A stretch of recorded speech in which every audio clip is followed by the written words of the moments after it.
समुद्र रे बुड़ीगले रणबीर और तांको प्रेमिका। गाधोउथिबा बेले बुड़ी जाइथिले रणबीर और तांको प्रेमिका। बचाइले आईपीएस ऑफिसर।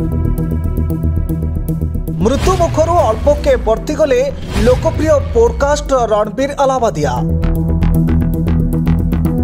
निज प्रेमिका सह से गोवा बुलिबाकू जाइथिबा बेले समुद्र रे भासी जाइथिले। दुहिंकू जड़े आईपीएस अधिकारी एवं तांको आईआरएस पत्नी बंचाइथिबा जणा जाइछि। चर्चारे जणाशुणा यूट्यूबर रणबीर अलाहाबादिया रणबीर मृत्युमुखरु अल्पके वर्तीथिबा जणाइछन्ति।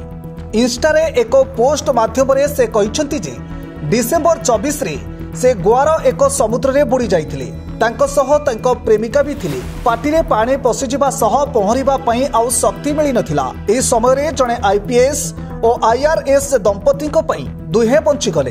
तांकर ए पोस्ट एबे खूब भाइराल हेबारे लागिछि।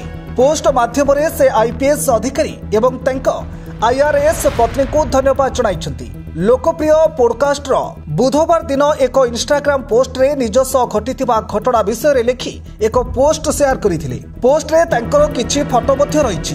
पोस्ट रो कैप्शन रे लिखा जाइछि जे आमे एबे भल अछु, किंतु मंगलवार मो सह और मो प्रेमिका सह जहा घटिथिला ता सबुदिन पई बने रहिबो। आमे दुहे समुद्र रे पहरुथुबा बेले एक बड़ ढेउ आसीबारु आमे भासी जाइथिलु। आमे दुहे भल भाबरे पहरिबा सिखिछु, हेले हठात बड़ ढेउ आसी केतेबेले जे आमको टाड़ी नेला आमे जानि परिलु नाही। 5 ରୁ 10 मिनिट आमे पहरी निजको बंचाइबाकू चेष्टा करिथिलु, हेले आउ देहरे शक्ति नथिला। मु धीरे धीरे बुड़ीबाकू लागुथिबा बेले मु हार न मानि साहाय्य पई चित्कार करिथिली। मो पाटे शुणी पाखरे गाधोउथिबा आईपीएस अधिकारी एवं तांको आईएएस पत्नी आमको बंचाइबाकू आसीथिले। दुहिंको पई आमको आज नुआ जीवन मिलिछि। Bureau report, focus plus.